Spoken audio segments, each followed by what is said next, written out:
Prajwal Revanna pen drive ಪ್ರಕರಣಕ್ಕೆ ಸಂಬಂಧಪಟ್ಟ ಹಾಗೆ ಸಿಎಂ ಸಿದ್ದರಾಮಯ್ಯ ನಿವಾಸದಲ್ಲಿ ತುರ್ತು ಸಭೆ ಕರೆಯಲಾಗಿದೆ. ಪೆನ್ ಡ್ರೈವ್ ಪ್ರಕರಣಕ್ಕೆ ಸಂಬಂಧಪಟ್ಟ ಹಾಗೆ ಸಿಎಂ ತುರ್ತು ಸಭೆ ಕರೆದಿದ್ದಾರೆ. ಎಸ್ಐಟಿ ಅಧಿಕಾರಿಗಳ ಜೊತೆಗೂ ಕೂಡ ಸಿದ್ದರಾಮಯ್ಯ ಸಭೆ ನಡೆಸುತ್ತಿದ್ದಾರೆ. ಇನ್ನು ಈ ಸಭೆಯಲ್ಲಿ ಪ್ರಜ್ವಲ್ ರೇವಣ್ಣನ ಅರೆಸ್ಟ್ ಮಾಡುವಂತೆ ಸಿಎಂ ಸೂಚನೆ ನೀಡಿದ್ದಾರೆ ಎನ್ನಲಾಗ್ತಾ ಇದೆ. ಹಿರಿಯ ಪೊಲೀಸ್ ಅಧಿಕಾರಿಗಳ ಜೊತೆಗೆ ಸಿಎಂ ಸಿದ್ದರಾಮಯ್ಯ ತಮ್ಮ ನಿವಾಸದಲ್ಲಿ ಮೀಟಿಂಗ್ ನಡೆಸ್ತಾ ಇದ್ದಾರೆ.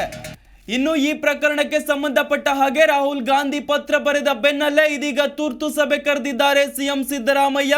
ಎಸ್ಐಟಿ ಅಧಿಕಾರಿಗಳ ಜೊತೆಗೂ ಕೂಡ ಸಿದ್ದರಾಮಯ್ಯ ತುರ್ತು ಸಭೆ ನಡೆಸ್ತಾ ಇದ್ದಾರೆ. ಇನ್ನು ಪ್ರಜ್ವಲ್ ರೇವಣ್ಣ ಅವರನ್ನು ಅರೆಸ್ಟ್ ಮಾಡುವಂತೆ ಈ ಒಂದು ಸಭೆಯಲ್ಲಿ ಸೂಚನೆ ನೀಡಿದ್ದಾರೆ ಸಿದ್ದರಾಮಯ್ಯ ಎನ್ನಲಾಗ್ತಾ ಇದೆ. ಈ ಒಂದು ಪ್ರಕರಣದ ಹಾದಿ ಯಾವ ದಿಕ್ಕಿನಲ್ಲಿ ಸಾಗ್ತಾ ಇದೆ ಎನ್ನುವಂತಹ ವಿಷಯದ ಕುರಿತಾಗಿಯೂ ಕೂಡ ಸಿಎಂ ಸಿದ್ದರಾಮಯ್ಯ ಎಸ್ಐಟಿ ಅಧಿಕಾರಿಗಳಿಂದ ಮಾಹಿತಿಯನ್ನು ಪಡೆದುಕೊಂಡಿದ್ದಾರೆ.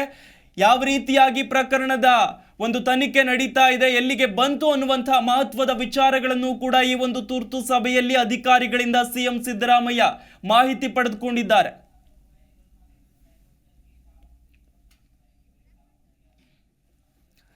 ರಾಹುಲ್ ಗಾಂಧಿ ಅವರು ಈ ಒಂದು ಪ್ರಕರಣಕ್ಕೆ ಸಂಬಂಧಪಟ್ಟ ಹಾಗೆ ಸಿಎಂ ಸಿದ್ದರಾಮಯ್ಯನವರಿಗೆ ಪತ್ರ ಬರೆದಿದ್ರು. ಸಂತ್ರಸ್ತಿಯರನ್ನ ರಕ್ಷಣೆ ಮಾಡಬೇಕು, ಹಾಗೆಯೇ ತಪ್ಪಿತಸ್ಥರಿಗೆ ಕಾನೂನಿನ ಕ್ರಮ ಆಗಬೇಕು ಅನ್ನುವಂಥ ಪತ್ರ ಸಿಎಂ ಸಿದ್ದರಾಮಯ್ಯನವರಿಗೆ ರಾಹುಲ್ ಗಾಂಧಿ ಅವರ ಕಡೆಯಿಂದ ಬಂದಿತ್ತು. ಅದೇ ಬೆನ್ನಲ್ಲೇ ಇದೀಗ ಸಿಎಂ ಸಿದ್ದರಾಮಯ್ಯ ತಮ್ಮ ನಿವಾಸದಲ್ಲಿ ಎಸ್ಐಟಿ ಅಧಿಕಾರಿಗಳ ಜೊತೆಗೆ ತುರ್ತು ಸಭೆಯನ್ನು ಕರೆದಿದ್ದಾರೆ.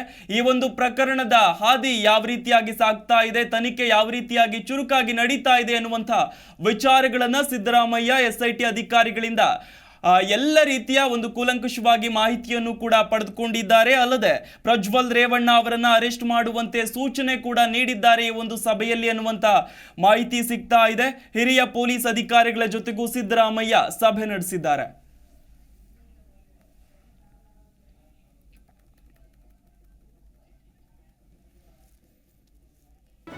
ಜಿ ಕನ್ನಡ ನ್ಯೂಸ್ ಈಗ ನಿಮ್ಮ ಮನೆಯಲ್ಲೇ ನೋಡಿ.